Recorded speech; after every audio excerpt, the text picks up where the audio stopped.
Back to part 2. So my kangaroo is smoked. I've just finished mowing the lawns. Come in, wash my hands and all that. Kangaroo's finished smoking. As soon as I did that cling wrap, you just get this beautiful smoky scent of it come through. It really has infused. And now in here I've got a little bit more salt and a secret little ingredient which I just ground up, which is this stuff right here. Looks a bit weird, don't it? This is a little experiment that I tested, and I love this stuff so much I actually eat it as it is. It is pickled garlic that's been dehydrated. So I pickled some garlic, got fresh garlic cloves, peeled them all, and then pickled them for about 5 months in a habanero vinegar, and it comes up with this beautiful little pickled vinegar. Then I took them out, I sliced them and I dehydrated them, so you get this really nice garlic flavour, but you get that slight vinegary pickleness to them and a good little kick of chilli, a really nice kick of chilli actually. And then I just, dehydrated it, and look, it's just beautiful little bits of pickled dehydrated garlic. It's kind of like garlic jerky in a way. Tastes bloody awesome. So I've taken a little bit of that and I've ground it up with a little bit of salt in the pestle and mortar like this.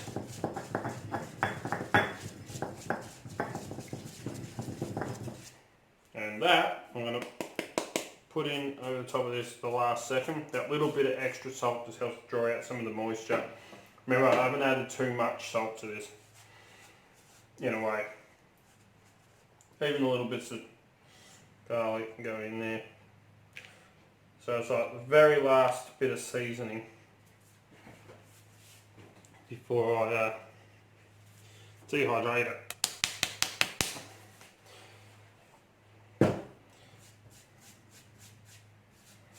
And I mean, you can, let this sit overnight to marinade, but marinade only goes into the meat a certain depth. It never goes right through. Like, when you marinate chicken breasts and you cook them and you got that little brown ring on the outside of the chicken, the meat doesn't really absorb all the marinade right into it. I mean, if you use a brine to marinate it, it does, but we're not brining the kangaroo because we don't want to hold moisture into it, which brining does. We want it to dry out. So, it's one of those things. You can let it sit overnight, but yeah. So I'm going to do that one last stir. Make sure it's really well mixed up.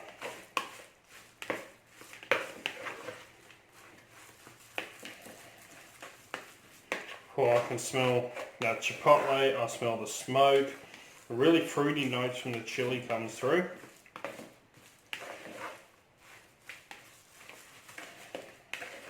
Very well.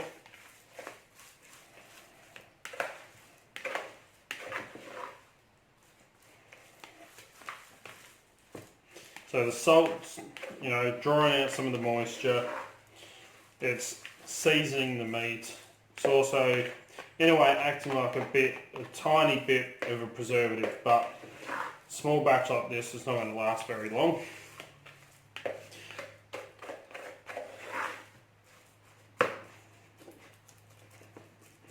I'll give it a really good mix.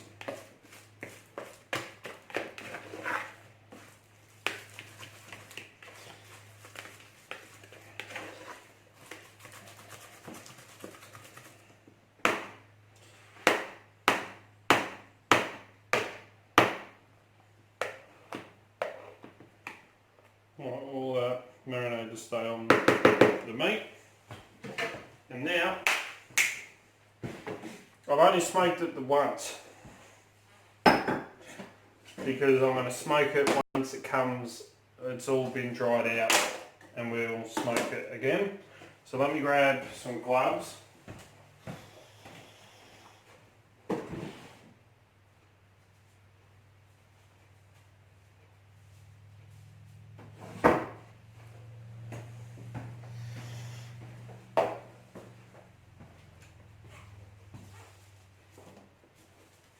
And my dehydrating trays.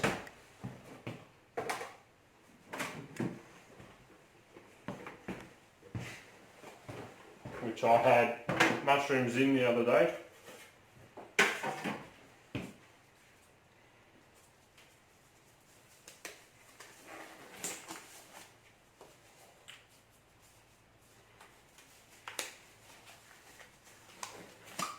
Now bend over and cough. And I'm going to take, again, I'm just going to give that one last really good mush. Technical term, mushing. Let's make sure it's really well mixed. All that marinade and all that beautiful chili is very well mixed through it.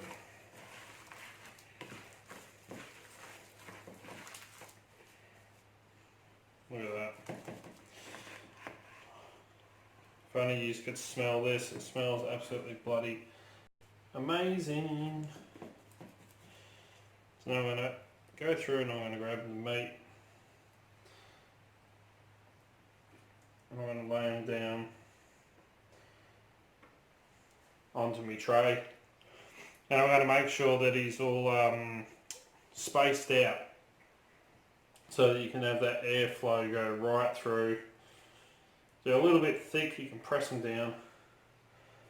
You don't want to overcrowd, you want, the air to be able to circulate around and really dry this out. And it does take a few hours, but trust me, this stuff here tastes 1,000 times better than any of the shit that you buy.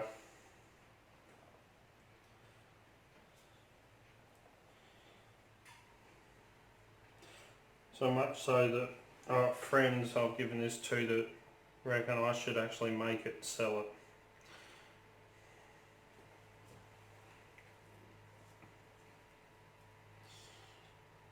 And I've got family members that fight over it.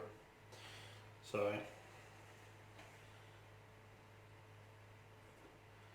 but as I was saying, all the flavourings that I'm using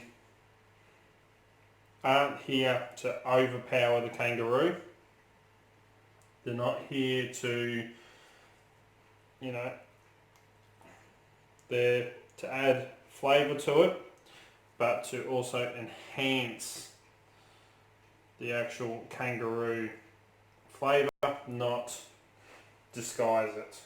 So whenever you make jerky, you want to, think about what the strength of your meat is, what flavours enhance, bring out more of the gamey notes. If you're using, you can use venison, you can use, I'm using kangaroo, beef, anything like that.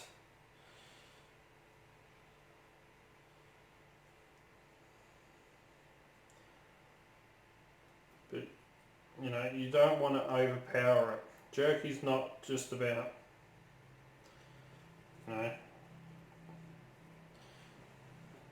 jerky's one of those things, it's beautiful, it's there to enjoy. And you don't want to overpower. It's about enhancing meat, not preserving and enhancing it, not overpowering it so that, it no longer tastes what it's meant to taste like. It's just, I want to make sure I don't waste any of this marinade. It sticks, that's why I'm using gloves. All it sticks to the bowl. Put it on the meat, rub it over it, make sure they are very well coated. But let me go finish all this up. Let me take this glove off for a second. Put another one on. Let me finish stacking all these trays and we'll come back to it. Okay, so I've got all the jerky laid out. It's only 4 trays because, as I said, it's only a small batch. So I've spaced these out. You don't want them overlapping or touching, because then they're going to form a skin over them and they won't actually dehydrate properly. So now I'm going to grab a piece of bagel. So I'm trying to eat lunch at the same time. And keep my camera flying.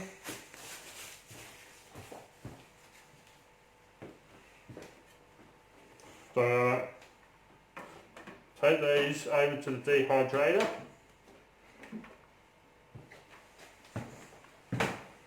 Sit them on there. Sure they're sitting on properly. I'm going to move the camera around so you can see it. Pop the lid on.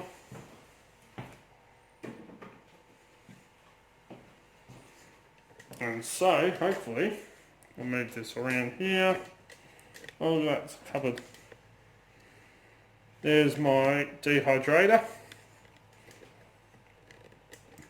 Sitting next to my sous vide and slow cook machines. A 2-in-1. Does sous vide and it can be used as a slow cooker. So absolutely fantastic. I love that thing. But I was set to the maximum temperature which this one will go to, which is 70 degrees Celsius. Turn it on. And it's going to start blowing the warm air through and start to dehydrate it. Now, I will end up rotating the trays around every hour or so, when they're starting to look a little bit drier on the bottom than at the top, I'm going to rotate them around. You want to really do all that, and then about halfway through, when they're just about dry, a little bit over halfway, I'm going to take every single piece of jerky that's on the tray and I'm going to flip it over and stuff like that. So you want a nice even airflow all the way through, but this is going to take a few hours. So we'll let it sit. We'll check in on it every now and then. And yeah, we'll see the end result once it's all done. So let's wait a few hours. We're probably, what's the time now? It's 2 o'clock in the afternoon now, so this will probably be done about, I take it to about 12 tonight, maybe 11 o'clock tonight. Just because of the thickness, I made it quite thick. So the thicker it is, the longer it's going to take to dry. But we'll come back to it.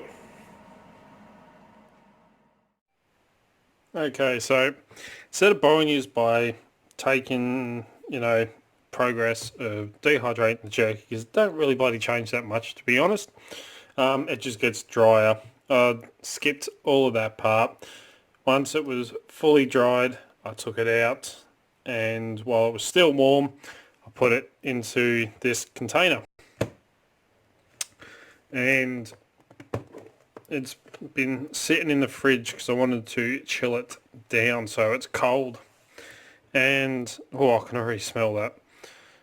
I dehydrate my jerky, and you can see until you can tell it's done when you get it, and when you bend it, you start seeing those little, don't forget this is cold, but you start seeing those little white fibres start to show. And this is really cold because it's been sitting in the freezer, in the fridge. But, you start to break it and you can see those little fibres coming up. But you can see the chili seeds, coriander seeds, all of it. And it just looks absolutely bloody beautiful, doesn't it? And kangaroo does go quite dark when it's dehydrated. But as I said in part 1, I smoke it the once before I start dehydrating it, and in dehydrator it's blowing warm air up, so you are losing a lot of that smoke flavour because it's been pushed up and out of the container. So how I go about getting that real intense, beautiful smoky flavour imparted into the jerky is at the end. So that's why I take it out, I put it into this container, I let it cool down in the container before I put it into the fridge. It helps to soften up the jerky a little bit, cause a little bit of steam in a way in there, and it softens it up just a tad. And then I stick it in the fridge because I want this cold, and this is. So that when I put my smoke in it, and I'm doing this up in the office because my wife's sitting in the lounge room playing a video game, and I didn't want to, go annoying her or have the noise of the video game playing in the background. So I want it really cold so that when I smoke it, the smoke is going to sink down, because as you know, smoke, if you use fog machines or anything like that, the colder it is, the lower it sits. So I want to fill this container up with smoke. Normally I smoke it twice afterwards, but this one I'm going to leave in a little secret. I've already smoked it twice. I'm going to do 2 more times just to see if I can really intensify that heat, or that smoky I should say, not the heat. And I've got, as you know, the hickory and apple wood chips, and to be honest, there's not really a hell of a lot of bloody difference between the two flavour wise. One of them's a little bit stronger than the other one, but you can't really... I've smoked stuff in hickory and I've smoked stuff in apple and put them side by side and got people to guess. They can't bloody guess the difference. But I'm going to add, and I've got a little bit left in here from when I was smoking it earlier. So I'm going to use a mix of apple and hickory. So I add a little bit more apple wood chips.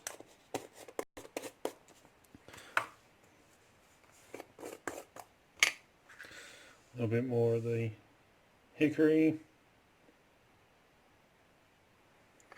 Like that. One for the homies.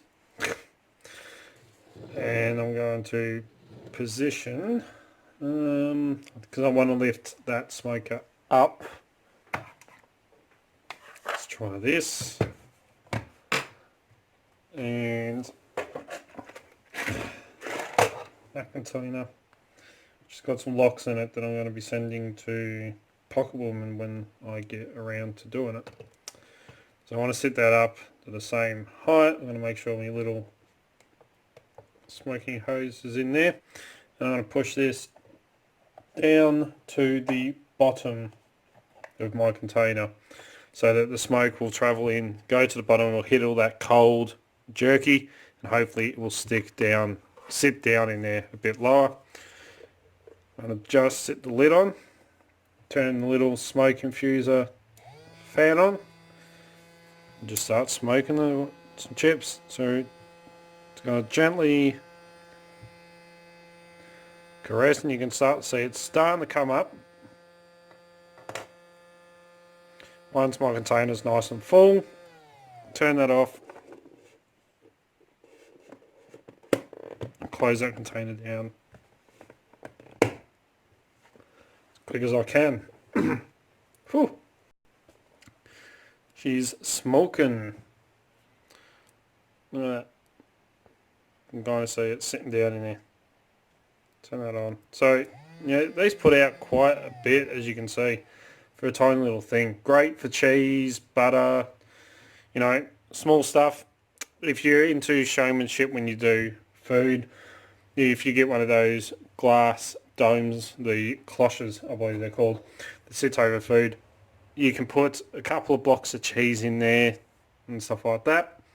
Put one of those covers on, you turn this on, you feed smoke into the bottom of it so it fills up the dome, pull the hose out, shut it down, let it sit for a couple of seconds, and then you can take it out to people and you can lift off the dome and then they can see what's in there, because when the smoke's in, it kind of covers it up. You can see it all sitting in there. So what I do is I go pop this in the fridge. Again, let it sit until I can't see any smoke in the container again.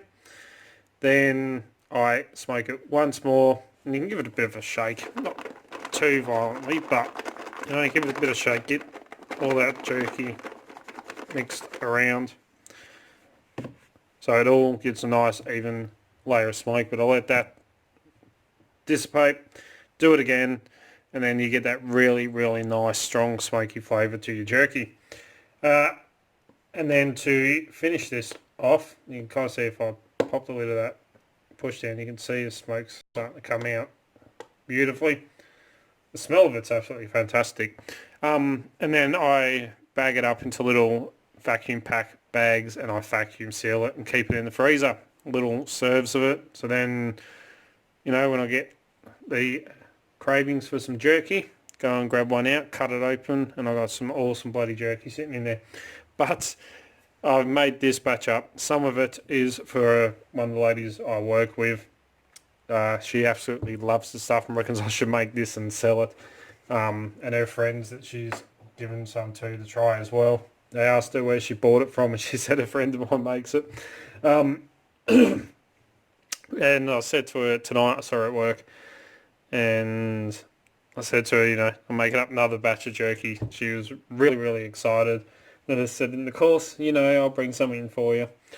So she absolutely loves the kangaroo jerky, and with the amount of chili I use in it, you can just make it out in there. So that's it. That is my process for making jerky. I know these video parts have been long, but I wanted to cover this in detail and show you, you know, it's not quick and easy. It is a full process. I'll do some more cooking videos for you that you wanted to see. You know, being the next chef, you want to see me cooking. I'll do some food science stuff for you and all that, but they will have to wait and they will be a lot shorter, I promise you. But anyway, I'm going to put this back in the fridge. I'm going to smoke it another go and I'll have a try, see how strong the flavour is. And yeah, you know what? Stuff it. I'm going to grab a piece now. I can't help it.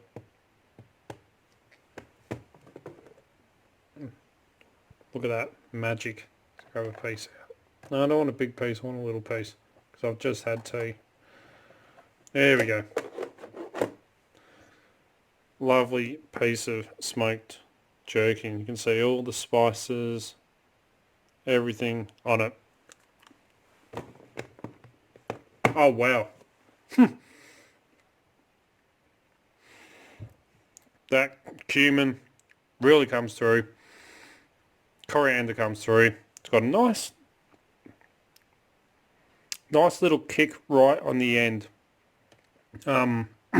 From those chilies, man, that's a bloody good kick. Get that chipotle.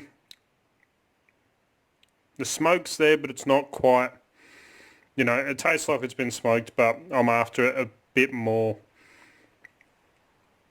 And I can taste the bloody roux. That is some bloody awesome jerky. Give it a go yourselves. You don't have to use kangaroo. You can use beef, as I said. There's no right or wrong way for flavours. Do what you like with it. It is pretty lenient. And, yeah, there we go. That's part 2, the final part, making jerky. Let's smoke that again, since I'll let the bloody smoke out. And I'm going to portion this up. Give some to my friend. My big brother's going to have to wait for some of his. Because normally his son ends up stealing it on him. Keep that smoke in there. Come on, nice layer of smoke. Woo! Don't want that to get too hot either, the smoker. Right. Whew. Whew. She's smoky. And I would highly recommend getting your hands on one of these. I'll pick this one up. Oh, don't talk out loud. Don't talk out loud. You lower the IQ of the whole street. Sorry, that's Twitter. I picked this up a while ago now from Aldi for a couple of bucks, about $15 I think I paid for it, with the wood chips. Absolutely fantastic. Highly recommend getting a smoker infuser. You know, dehydrator, I reckon every kitchen should have one. You can pick them up for about $50 these days. A must-have as well. You know, they're cheap, they're affordable, they work bloody awesome, and who doesn't love some good old homemade jerky? And yeah, till next time. Cheers, guys. And I would say, stick a pick in it and keep it bloody legal, but since it's not picking, it's food. Smoke it, dehydrate it, and bloody eat it. Have a good one.